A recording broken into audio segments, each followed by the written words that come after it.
Howdy, I'm Gray Pilgrim. What you're looking at right now is one of my loves in life.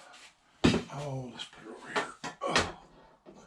Excuse those of us who are older and use canes. We are a little bit broken, but it takes a lot of experience to get that way. Anyway, what you're looking at is a carbine here. Carbine is a shorter length rifle, usually made for cavalry or other people like that who need a rifle, but they don't need it all the time, or they need it seldom, but they do need it. For instance, that was what prompted the U.S. to make the M1 carbine. You had cooks, clerks, people like that behind the front lines in the Army, and they needed some kind of weapon in the event there was a general call-up, but they didn't need a full M1 Garand to lug around with them while they're manning a typewriter or cooking a meal. Well, this was an answer to most countries' military problems. Those carbines came in handy for the Americans, by the way, during the Battle of the Bulge, in which they basically put everybody in the universe, get a rifle in their hands and get out there on the line and protect us because we're collapsing here. Well, they won, but it was a near thing. This particular carbine here is called a King Carol. Now it's called that because this was made in Czechoslovakia at the Brownell factory on original Mauser tooling, I think by CZ.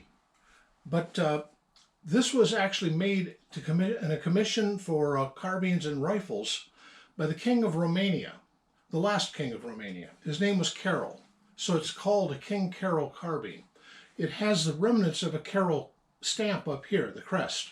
If it had the full crest, it would be worth about 10 times what it is, which is just a very pretty carbine. As you can see, it has rings, carbine saddle rings and like here and here. I mean, the reason it's like this is that they want it so you can hang it from your back or you can sling it to the side, depending on if you're riding a horse or a tank. This was made in 8 Mauser, but I'm not sure about that. Hence, these are Forester headspace gauges for rifles. These two are Mauser. This one is for 308, and I doubt it's going to be this one. It's for 6.5 Swede. It's the only ones I have. I have 2 for Mauser because, and by the way, these normally come in a set of 3. I only have 2. This is what's called a field gauge. Field gauge means something that's been out in being used a lot. The bore, the chamber can kind of get worn away a bit as it's used. And they want something where this will fit, but just barely.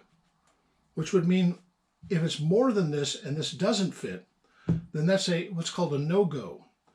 This is a go gauge, meaning it's exactly, in this case, 7.92. So I'm going to open the bolt, drop a go gauge in,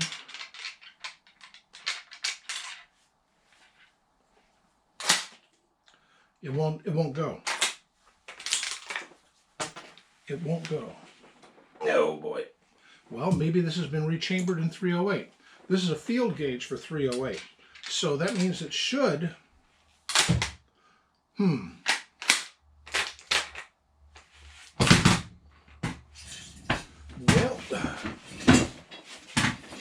just a minute. Oh boy, there. No, this will work, even though I don't want to take it. I think I got a better one. Just a minute. Oh, let me put this over here. I'll tell you about this other carbine in just a second, as soon as I get this repaired, or at least this will do fine. That one had a brush on it, and I didn't want to take the brush off. There. Okay, so a field 308 gets stuck in the chamber, meaning it goes past the head. which is not good. Okay, I was afraid of that. I need to find some Cerosafe. In case you haven't heard of Cerosafe, it's a chemical that's it's a metal, and they come in little small ingots. And what you can do with it is put it into a spoon or a ladle, and then stick a torch under it and melt it. It melts much lower temperature than lead, and then you pour it down the bore of a rifle, and close the bolt up. Usually you grease the bore so that it doesn't stick, but it will fill up the chamber. Then you let it cool, and you drive it out to the rear. What you just created was a casting of the chamber. You can then take that and take some micrometers and figure out the exact size of the head, the shaft, and the chamber, and know what size it is. Well, I have the same problem with this one. This, ostensibly, is a Spanish Mauser, but again, I don't know exactly. This should be in 7mm Mauser, but I don't have a 7mm go gauge. Go gauges are expensive. I had these two Mauser ones ages ago so I could check that Hakim over there, and it's okay. But I was just curious. And they didn't cost that much back in the 80s, but nowadays they're outrageously expensive if they're available. The best ones on the market are made by a company called Forester, and those are Forester gauges, but those are the only three I have. This one happens to be a Army gauge made by the Swedish Army for their Mausers.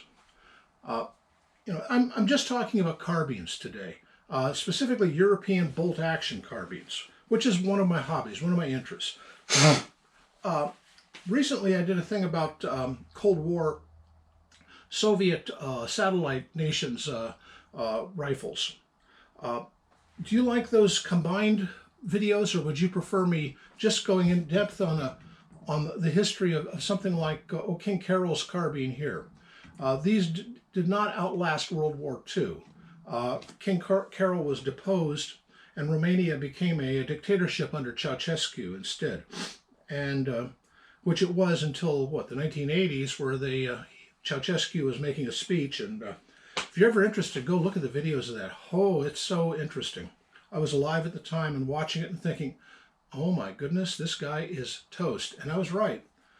About a day later, he was lined up against the wall, he and his wife, and they were machine gunned. And the people of Romania were liberated. That's the way they looked at it. So anyway, the history of guns and the history of humanity and their use of guns, I find a fascinating subject. Heck, look at that. That's my library of gun books. Not all of them, by the way. I've got a bunch of gunsmithing books out there. I've got a bunch of reloading books in the shop. But this is my main library of firearms. Anyway, but are you interested in me doing, in the comments, let me know what you want to know about. I know a little bit about this stuff. If you really want to know an in-depth on the history of guns, go watch Ian McCollum, because he's far better at it than I am. I mean, he's devoted his entire life to this. This is just a hobby to me, but to him, it's his profession, and he's very good at it. I have a book by him here. There's a book, where's the other one? There's a book by him here. He's got honorable mention and 2 or 3 others. I think he's got 4 books out now, and he's working on a new one. And this is on top of doing his ForgottenWeapons.com and his webpage. I mean, his YouTube channel, and he's just superb at what he does. I admire the hell out of him. By the way, I'm a Patreon, well, not a Patreon, I use a Utreon. I support him there. I used to support him on Floatplane. I used to support him on Patreon until Sargon of Akkad. I cut all of my Patreons at the time. But I did, I now support Ian and CN Arsenal on Utreon or Subscribestar. And I like some guys a lot more than some of the others.